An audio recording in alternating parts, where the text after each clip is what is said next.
This is an example from your XYZ homework, number 15.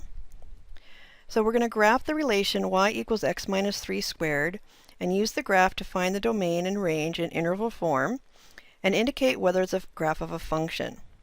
Well, the one thing I do know, because it's y equals something squared, it will be a parabola. So what I need to do is start by picking out a few points that I can plug into the equation and solve. So I'm going to go ahead and just create a little table here of some x and y. Let's start by taking x to be, say, 3. So 3 minus 3 squared, well, that's 0. So when x is 3, y is 0. Let's do another one. Let's take x of 2.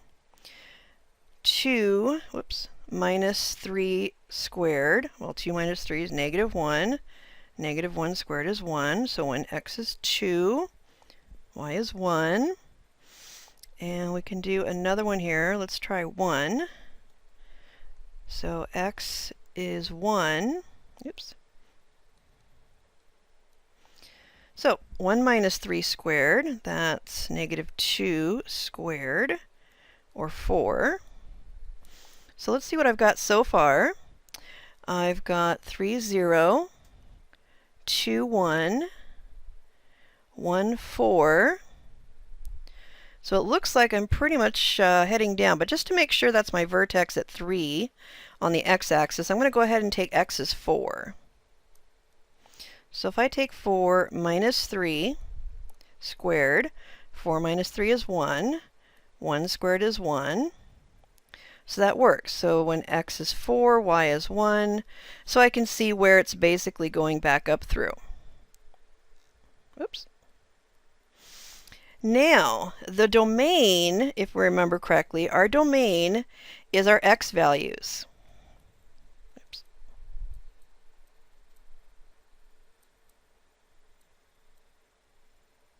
So our domain, we want to know what x values work on this graph.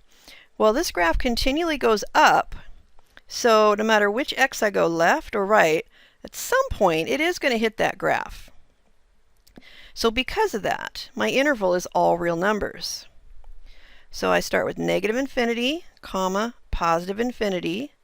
That's interval notation. And with infinity, you use the curved parenthesis. It also wants the range. So the range, remember, are our y values. So we take a look at our y-axis. I see the lowest point on the y-axis is 0. And then it goes up to infinity from there. Now the 0, it actually equals the y value of 0. So we're going to use the square bracket. Now this actually is a function, because for every x I plug in, I only get one specific y value. And also, don't forget the vertical line test. If I take my pen and put a vertical line straight up and down, say on 4 or 3 or 2,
So if I demonstrate that with a pen, let's take this one, straight down 4, this one. You can see that it passes the vertical line test. It only hits the graph in one place.